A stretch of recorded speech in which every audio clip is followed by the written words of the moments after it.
Yes, I am indeed running for governor. My name is Patrick Colbeck, and before I forget, because I always forget at the end, if you want more information on our candidacy, please go over to the back there. We got bumper stickers, yard signs, all that good stuff. But let's talk about why I'm running for governor. First of all, I got a unique background here. I got involved in politics about 8 years ago. I was kind of fed up with the direction things were headed in the state. I was actually one of those oddballs that actually read the Affordable Care Act, even though I didn't have to vote on it. And I found out it was all about control, had nothing to do with care. And I got involved in a Tea Party early on. I'd never served in the House. I came directly into the Michigan Senate.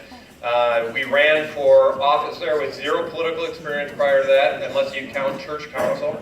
And I was the first person elected directly into the state Senate in Michigan in over 3 decades without any political experience, and I beat 4 former state representatives in the process. All right.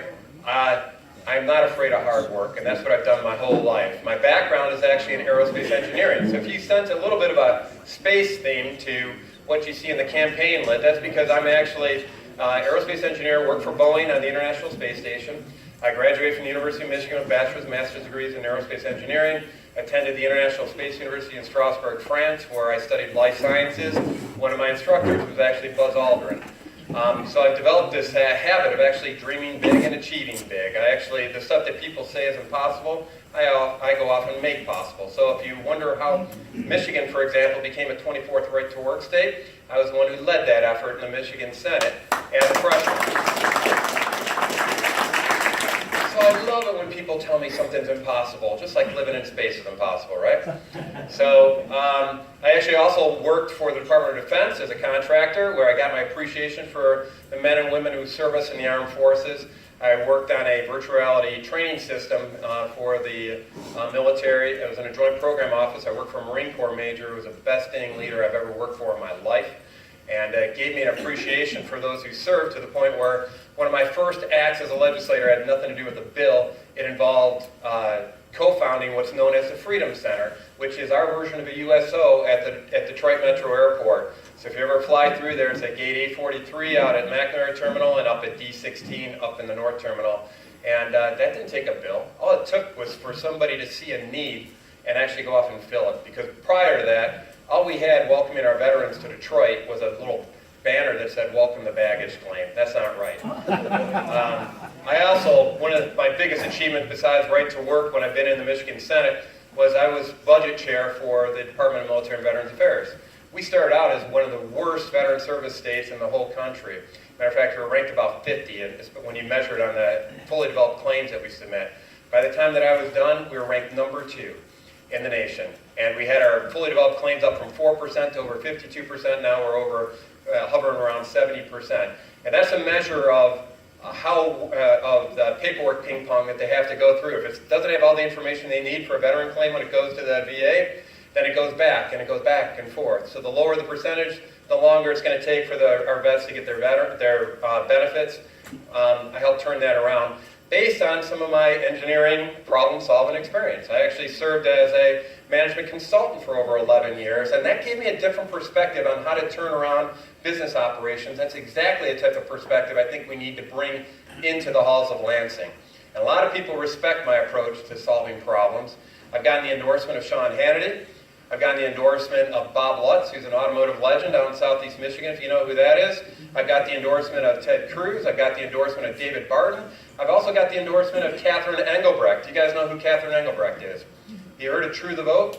The lady who was attacked by the Lois Lerner. Remember her? I'm sure Congressman Huizenga does.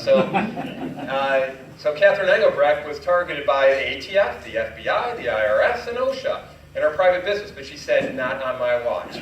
And she's seen that same principled stand that I've taken in my service in the Senate, and because I was the one who called for an investigation into election fraud in the wake of the 2016 presidential election.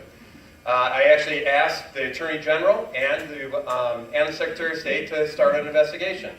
The Secretary of State listened to me, and they actually investigated and found 31 counts of voter fraud. I'll give you one guess as to where those 31 counts are sitting right now. How many prosecutions have you heard about? 0. That's a problem. So the reason these guys have endorsed me, the reason these ladies have endorsed me is because I am all about principled service, and you'll see up there principled solutions. Anybody can come up with a solution to a problem. We got a lot of lobbyists pushing solutions up in Lansing. The key is to push principled solutions that prioritize the best interests of the people in this room instead of the people in Lansing or in the halls of D.C. That is something that is exceptional. That is the exception, not the rule. And it's something I've done throughout my short tenure in Lansing. But why is this important?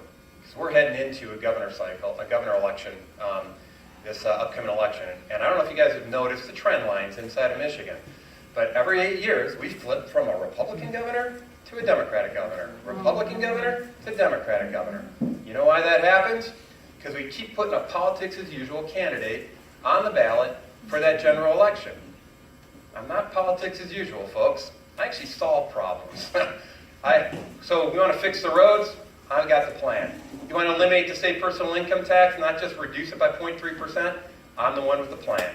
You want to go off and cut the no-fault insurance and cut our insurance rates by over 40%? I've got a plan on exactly how to go off and do that. If you want to get rid of Common Core, I'm the only one who's actually pushed it. If you want constitutional carry, I'm your guy. If you want pro-life, we're going to introduce the Truth Life license plate that got vetoed by Governor Snyder. So unabashed advocate of life. And so this is conservative. There's a reason I've gotten the most conservative rating in the Michigan Senate. It's because I listened to the people that put me into office and I stayed true to those principles throughout my service. So I've been in the crucible of public service. People are going to say anything they want to kind of redefine themselves in this election. I encourage you to go check out my record. Go to morninginmichigan.com. You'll see all my floor speeches, all my editorials. You guys can see all the solutions I put forward. You can see the data. Transparent. Go check it out. I dare you to go and talk to any of the other candidates in this race and ask them questions that go beyond their talking points and the bullets you find on their campaign lit or their commercials. I just challenge you. I was looking in the rearview mirror. On 20 different policy areas, I've got substantive analyses and proposals and solutions from just 7 years serving in the Michigan Senate. There's folks with a lot more experience than that running in this race. I challenge you to find out what their real solutions are. And we're gonna focus on that pretty soon. We got a bunch of debates that are finally being joined by the Attorney General. All right, and we got our first debate out in Grand Rapids on May 9th. You guys get to see it. I've had a series of 13 separate debates already with pretty much all the other gubernatorial candidates except for the Attorney General. You guys can check that out at Colbeck for Governor YouTube channel. And I encourage you to do side-by-side comparisons on all the governor candidates that have been out there already. I think you're going to find, as a lot of our supporters have found, that we're the only one with practical, common-sense solutions to problems we face. Matter of fact, I'm also the only one that had the guts out of all the Republican gubernatorial candidates to go into the belly of the beast in Detroit and debate the 3 leading gubernatorial candidates on the Democratic side. And I went into a forum where 1,800 people are out there. It's called the People's Forum in Detroit. And I had the audacity of actually suggesting that for criminal justice reform, we should, there's no substitute for the faith-based initiatives and the redemptive power of Jesus Christ. I got booed for that. When I went off and talked about single-family households and the need to promote the sanctity of marriage, I got booed for that. That is what we're up against. That's why we need bold colors when we actually get into this general election cycle. We can't afford pale pastels because we need somebody that not only knows what they believe, but they know why they believe it. Because when I walked out of that forum, we had Democrats, people that usually pull the lever for Democrats, coming up to me and said, "You made a lot of sense. I wish they would have given you more time to talk."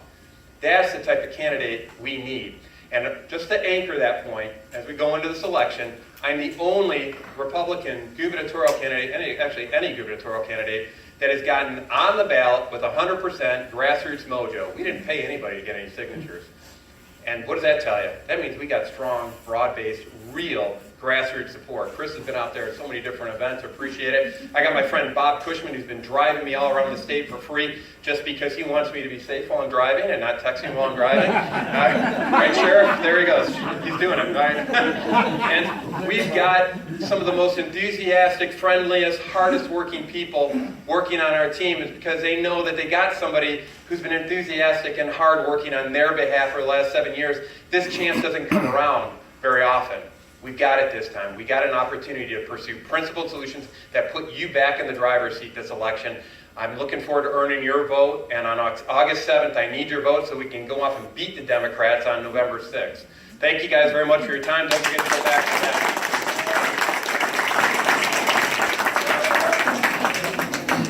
We also have, where did he go? Chris? Yes. And he is our Penn Water